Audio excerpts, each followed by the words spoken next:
పండుగ. యేసుక్రీస్తు రెండవ రాకుడు ముందు దేవుని బూర మ్రోగించబడుతుంది.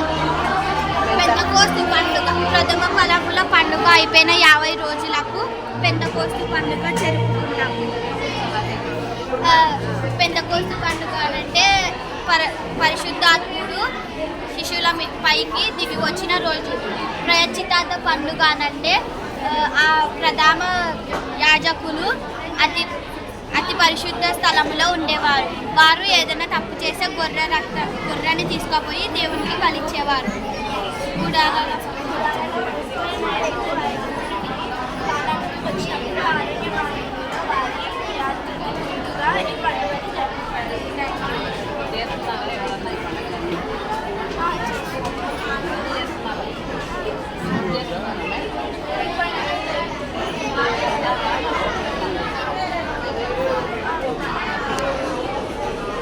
వాళ్ళు తెలియక చేస్తారు, మనం తెలుసుకొని దేవుడిని అంటే రిలేటెడ్గా చెప్పాలి. వింటున్నామనంటే తెలియదు. ఇప్పుడు కూడా అరల పండుగ ఒకటి వింటున్నాము, పేరు వింటున్నాము, ఎట్లా చేస్తారో మనకి తెలియదు. భారీగా పెద్ద సమస్య చేయలేరనమాట. యుద్ధం చేయాలి. అలాగే దావీదు ఒక గొర్రెలు బాగా అతని అంటే ఇశ్రాయేలు సైన్యంలో పనిచేస్తారు సైనికులు. ఒకరోజు వాళ్ళ అన్నలకు ఆహారం తీసుకోవడానికి వెళ్ళినప్పుడు అతను సైనిక విడదకి వెళ్ళాడు. సైనిక విడదకి వెళ్ళినప్పుడు గొల్యాతు చేసిన సవాళ్ళను విన్నాడు. వెళ్ళి వాళ్ళ అన్న వాళ్ళకి చెప్పాడు, ఇజ్రాయేలును కాపాడడానికి ఎవరినూ రారా అని అడిగాడు. అప్పుడు వాళ్ళ అన్న వాళ్ళకి కోపం వచ్చి అతన్ని వెళ్ళి గొర్రెలు కాయమన్నారు. కానీ దావీదునకు యేసులో నమ్మకం ఉంచినాడు కాబట్టి అతన్ని గెలిపిస్తానని ఇజ్రాయేలు రాజు సౌలు. అతనికి కూడా దావీదు యొక్క విశ్వాసం గురించి తెలుసు కాబట్టి దావీదును రమ్మని పిలిచాడు. దావీదు వెళ్ళినప్పుడు నేను గొల్యాతుతో యుద్ధం చేయడానికి నాకు ఎటువంటి భయం లేదు అని అన్నాడు.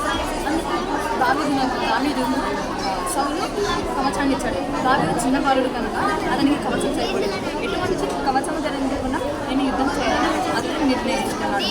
ఆ తర్వాత 5 నూనెలను తన సంచులో వేసుకొని ఒక ఒడిసెను ఒక 4 గొర్రెలు పట్టిన తీసుకొని వెళ్ళాడు.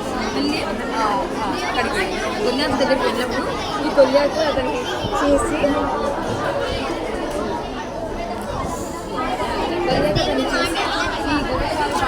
నన్ను వచ్చి హతం చేసి నన్ను నాశనం చేస్తాడు అన్నాడు. కానీ ఈ దావీదు ఏమన్నాడంటే దేవుని ఎందుకు నేను నమ్మకం నేను ఎందుకు ఓడిస్తాను అని అన్నాడు. ఆ తర్వాత నూనె తీసుకొని అతని ఒడిసలో అతని నేను పట్టాను. ఆ బాయి పెట్టి కింద పడిపోయాడు. చనిపోవడం ఇజ్రాయేలు జయం చేస్తారు.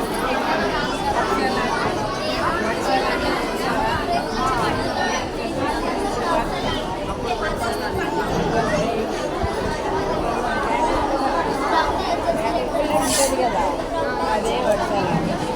నువ్వు ఇంతసేపు చెప్పినా కూడా నువ్వు వర్షాలు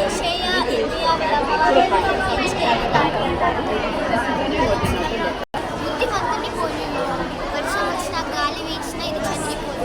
దేవుని మాట వినని ప్రతివాడు ఇశ్రాయేలు పట్టుకొని బుద్ధిహీనుని పోలిన వడ్డీ వచ్చిన గాలి వీచిన ఇది చెదిరిపోతుంది.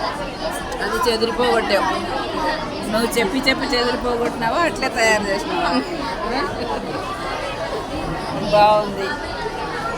ఎందుకు ఇసుక మీద ఎందుకు ఇసుక మీద కడితే ఎందుకు గట్టిగా ఉండదు?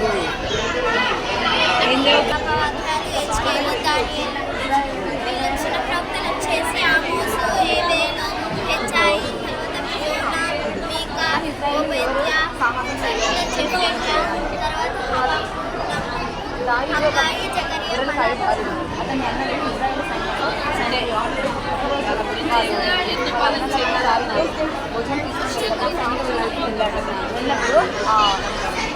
చేసిన సవాళ్ళను విన్నాడు.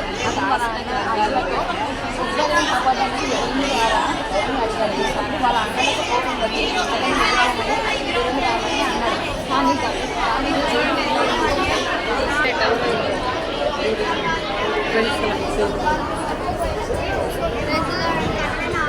చెప్పు.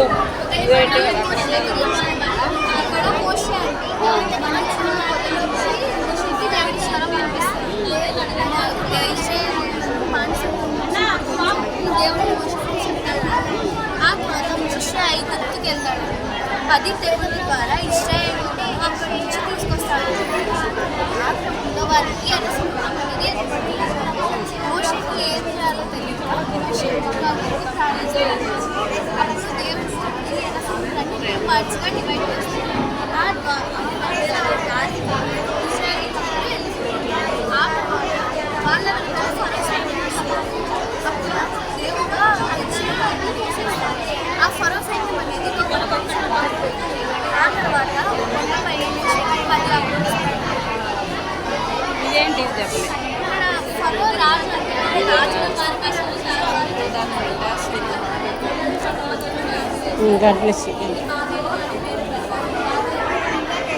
అంటే ఆది కాండం 11వ అధ్యాయం 1-9 వచనాలలో ఉంటుంది. పూర్వం షీనారు దేశం ప్రజలు చెదిరిపోకుండా కట్టారు.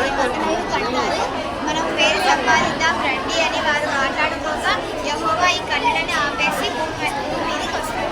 ఒకని మాట ఒకనికి తెలియకుండా వారి భాషల్లో తారుమారు చేసేస్తారు. ఆవిడ పట్టణ నిర్మాణాన్ని సగం మధ్యలోనే ఆపివేస్తారు. ఇంక బాబేలు అని పేరు పెట్టారు.